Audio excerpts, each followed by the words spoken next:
Why has the world become so fat? Is it because we eat too much chocolate? I've got a big bucket full of chocolate here, and maybe that's the challenge, too much food. Have we become inactive? We don't do any exercise anymore. Is it a combination of both? Is it because there's too many takeaway food places? Is it because there's too many additives in food? Is it because we eat too much sugar? Is it because we're depressed and we eat emotionally? Why has the world become so fat? And I say that unemotionally. Literally, the human form has now become normal to weigh more than normal. So in a lot of countries, at least half of the population is overweight, above normal healthy weight. And in some countries now, particularly in the Pacific Island areas, we have countries where people are 60 to 70% obese. So their weight is not just they're heavier or they're carrying around more fat, but their weight is literally affecting their health, that they will die early. They're going to die. People are dying early because they're fat. So what are we going to do about it? And as an exercise professional, this has been my driving force all of my life. I would love humans, mums, dads, kids, to be healthy, fit and strong for all of their lives. Can you carry excess fat and still be healthy? Of course, but that doesn't seem to be the case. It seems that if you put on excess body fat, if your fat cells fill up and you become a bigger person because you're carrying around extra fat, it seems that that is now a serious health challenge. Coronary heart disease, type 2 diabetes, osteoporosis, because obviously when you're fat, you don't have any energy, so you don't move very much. When you don't move very much, your bones waste away, osteoporosis, bone thinning disease. Your muscles waste away, so you get a very slow metabolism. So the fatter you get, the fatter you get, the fatter you get. So what are we going to do about it? And you might not want to do anything about it, because there's a lot of stuff going on now about don't fat shame people and don't make people feel bad because they're fat. And it's okay to be fat and it's gorgeous to be fat.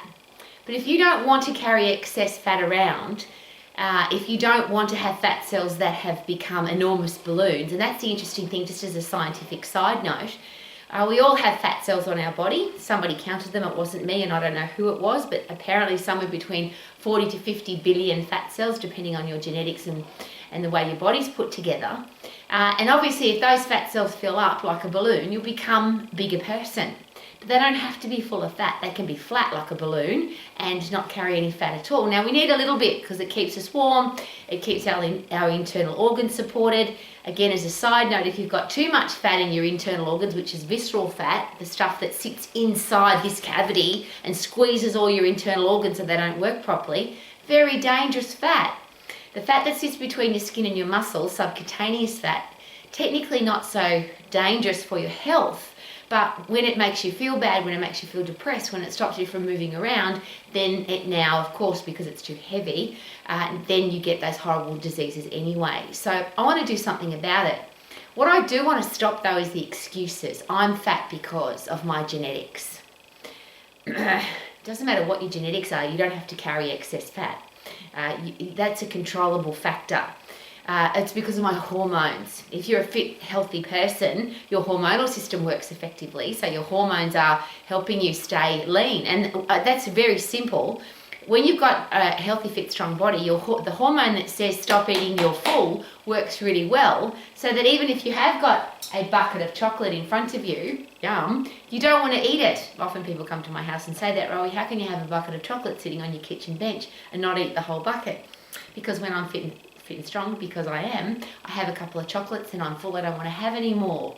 So could the answer be that we've got to get fit and strong? And could part of that answer be that we've got to stop making excuses?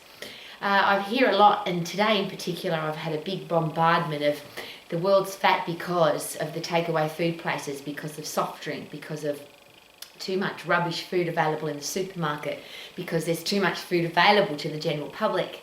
Well, a bit like my bucket of chocolate, it can sit on my kitchen bench, I don't have to eat it. Everything we eat is a choice. And even if you are bombarded with advertising for takeaway food and advertising for soft drink and advertising for food that has no nutritional value, food that will make you fat if you don't burn it off, you don't have to eat it.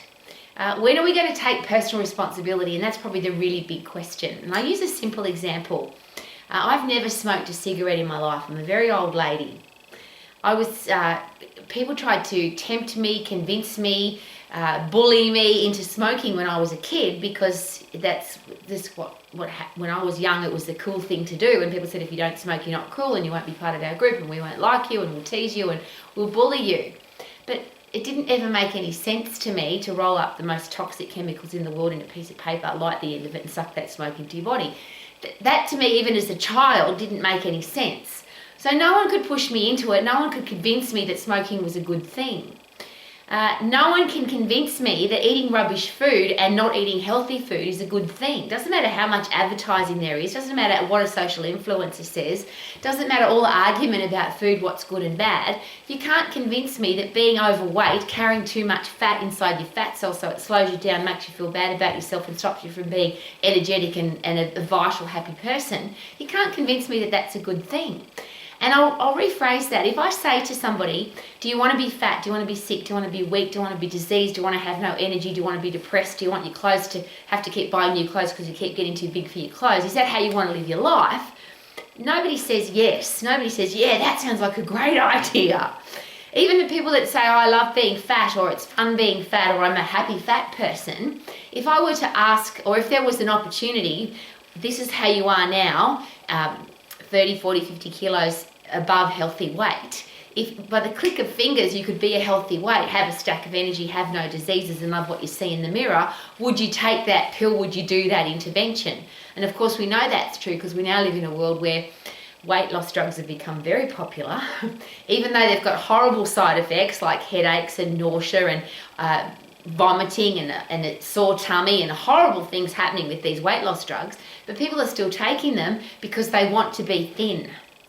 How about this? How about get fit and get strong? And then the side effect of that is that your body becomes a fast fat burning machine. You become a healthy person with a strong hormonal system, endocrine system that stops you from overeating because you don't want to. And I share this regularly, but if you put my favorite food in front of me when I'm full, I don't want to eat it because I'm full.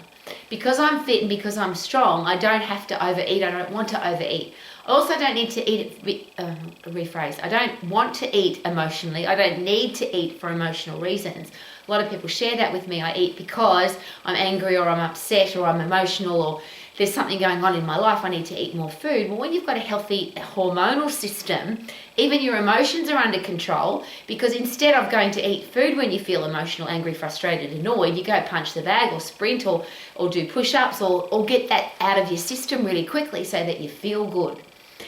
Blaming takeaway food places, blaming soft drink manufacturers, blaming the government, blaming the availability of junk food.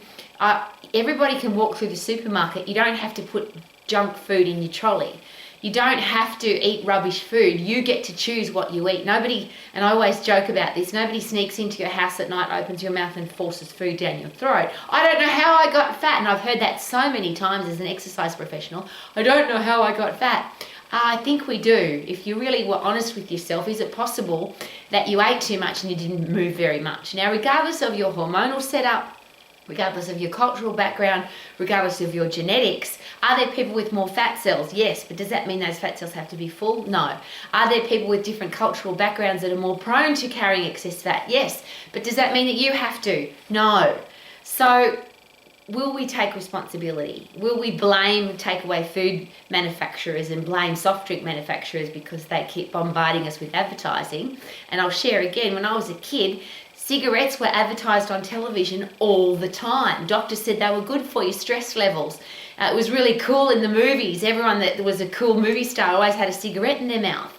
But I chose not to smoke because it didn't make any sense. So I'm going to rephrase. It doesn't matter how much advertising takeaway food people throw at you, or soft drink manufacturers, or junk food, or whatever you consider to be a food that you think you shouldn't be eating, or you think it's a bad food, or you're blaming it because you're overweight. Is it possible that you don't have to eat it because it doesn't make sense?